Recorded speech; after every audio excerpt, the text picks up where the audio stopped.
What is up, guys? Welcome back to another video. Today we've got another addition to the fleet.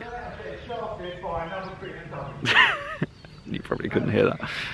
It's so bright, my eyes are hurting. But yeah, anyway, enough talking. Let me show you what we've got. You guys ready?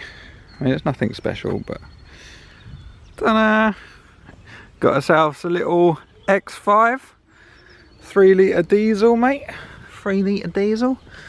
Plan is, this is the new daily, and it also has a little tow bar, so we'll be able to tow the drift cars, which will be super nice. So then if we go to the track and we brake, we don't have to worry about it because we can just tow them home. We'll just have one trailer for 2 cars, and then whatever one breaks we just put on the trailer, basically. Hopefully they don't both break. But this one is a 2003, so it's like one of the early ones, but I really like the older ones, and got this super cheap because it had a fault, but I'll explain that in a bit. These tyres are ridiculous. What are they? They're 315 35 20s. They're so fat, it's ridiculous. Like, I'm not looking forward to have to change one of them, that's for sure, but they've all got loads of tread, which is really good. Because yeah, I'm pretty sure that's not going to be cheap. It's already got tinted lights in the rear, which is quite nice. The only thing is, this bar here is broken, the button's broken, and the lights are all corroded. Just that piece on eBay, second hand, is between 75 and 95 pounds. So yeah, must be a common thing. It's got parking sensors all round. The only thing is, every rim looks like bloody Jaws from James Bond has bitten into it. Like, how? There's massive chunks out of, I think it's pretty much every rim. They all have massive chunks missing out of it. The passenger door doesn't open from the outside. Look at this. This is sick. It's got TV screens in the back. You can watch DVDs, and down here somewhere there's little like controllers. I don't think it's OEM, I think it's aftermarket, because I don't think BMW is going to provide something like that. But it's in both. I've seen them power on, but I haven't tried playing any games or anything on there. It's a non-sunroof, which I would kind of preferred if it had a sunroof, but not too bad. Black leather interior. It's funny because this car is pretty much the exact same spec as the E46 I had, the same year. M Sport, black leather interior, sapphire black exterior. The only difference is this doesn't have the Harman Kardon. But the boot is nice and big, and the previous owners fitted some subs which is all broken. So I might just replace the speaker, and I think they've taken the amp as well, because there's all the wiring for it but it's just not there. But yeah, it's quite nice in here. Excuse the dirt, but it's never going to be clean.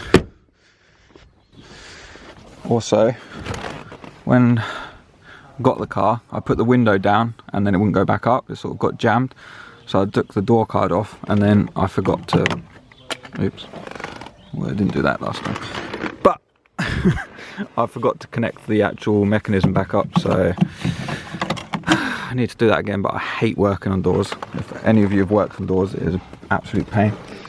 We got this nice little aftermarket stereo head unit as well. Let me turn it on quick. There you go. So it's like a Android head unit. It's all touchscreen, and a lot of them like are really laggy and slow, but somehow this one actually works really well. So it's quite nice to have that. Auto, of course, which I've never been a believer of autos, but I've been driving a few autos lately and I'm quite liking it. This is super nice to drive. Yeah, it's got everything on here, decent. Mileage, you don't want to know, but yeah, it's 225,000. Still sounds mint though, like it's quite smooth. It also come with headphones. I think they're for the screens in the back. I don't know what that is. I think that's some sort of hill control. hill cruise control or something, don't know. Heated seats, which is lovely. I absolutely love heated seats, it's so nice. Obviously we've got the little air freshener in here, freshy mate, lovely jubbly. But yeah, this is the exact same steering wheel my E46 had as well, so it feels like I'm got my E46 back, just it's bigger. Like the interior is so similar, the design is obviously slightly different, but it's pretty much the same. Just pop the hood on this thing. Quite a bit of mud has got up there. The thing is, it doesn't have the under tray on, because we do have the under tray, but the clips are all broken, so I need to figure that out. So by the looks of it, a lot of mud is getting up, which is probably not ideal, because I have been ragging this through the the mud. As you can see, it's quite dirty, but the engine sounds good, to be honest. All runs good. It did have HIDs, but I took them out and put LEDs in because the HIDs didn't really work properly. They kept turning off and stuff. Absolute pain. I think it's like retrofitted, it's not stock. Definitely doesn't look stock anyway. But yeah, I had to change the coolant expansion tank because the original one was cracked. They said that it had a water pump fault, but it wasn't. It was just leaking from here.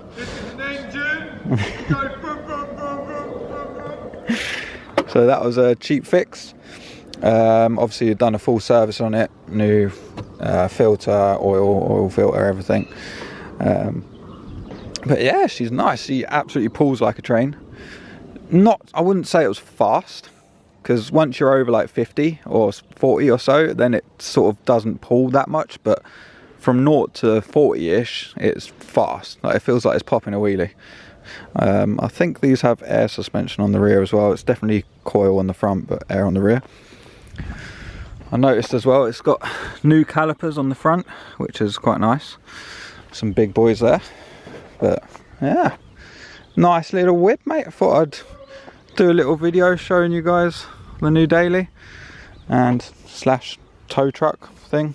We still don't have a trailer, but that'll be next on the list. Oh yeah, it's got all electric seats as well, which is nice. Nice. The interior is like not bad. The seats obviously a little bit worn, but what we did clean this like a few weeks ago and it looked really nice. Obviously now it's a bit dirty again, but I like the M Sport seats. They're nice and comfy. They got the bolsters. Yeah, lovely jubbly. So it's quite a funny story of how we got this really. We saw it advertised on Facebook. It was like, oh, that's quite cheap.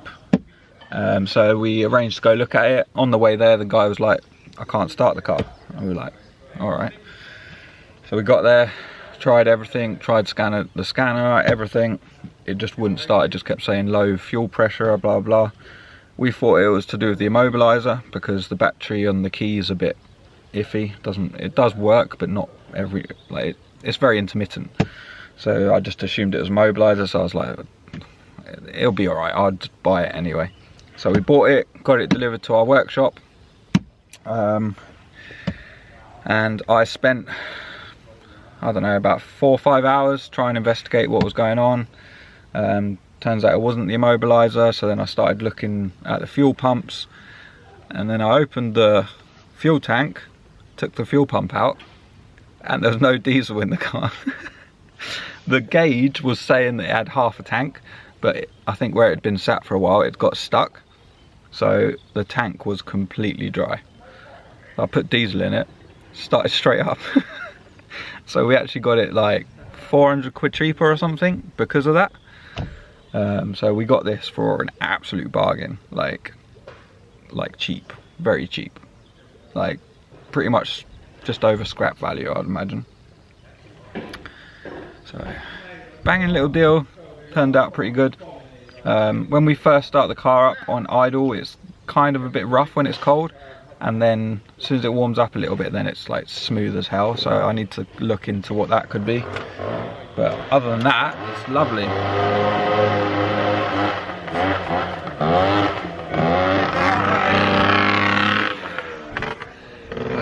Can't even film a video in silence.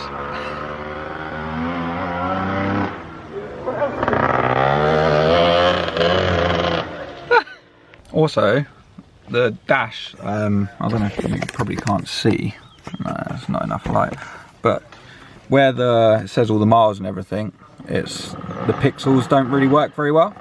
But the other day it was all in English, and then all of a sudden it started going into German. It's all in German now, so I don't know, there must be a way of changing that. It's pretty weird. One day it was English, one day it was German, and now it comes up with some sort of, it beeps and comes up with something in German. I don't know what it is. I'm gonna have to plug a scanner in and see what that is, because yeah, that was a weird one. I don't know, I might have clicked something, no idea. I'll have to look up how to change that. But yeah, don't know what else to really say about the daily.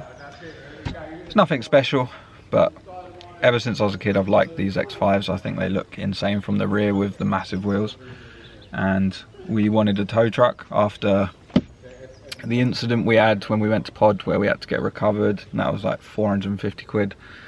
So I thought it will work out cheaper in the long run to buy a car that can tow and a trailer, because then if anything does happen, especially now we've got the JZ where there's a higher chance of things breaking, it'll be better just to have a truck and trailer.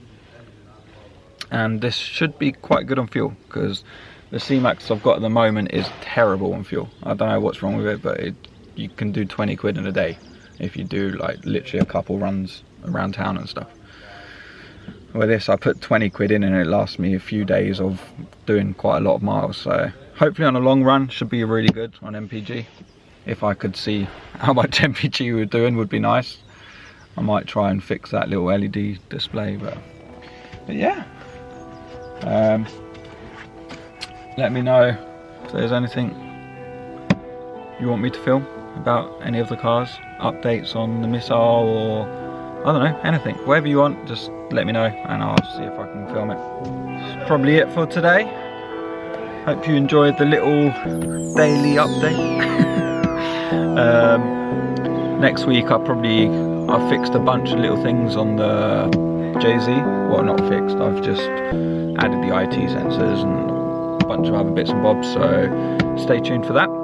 Yeah, make sure you like, comment, subscribe, and I'll see you in the next one. Goodbye.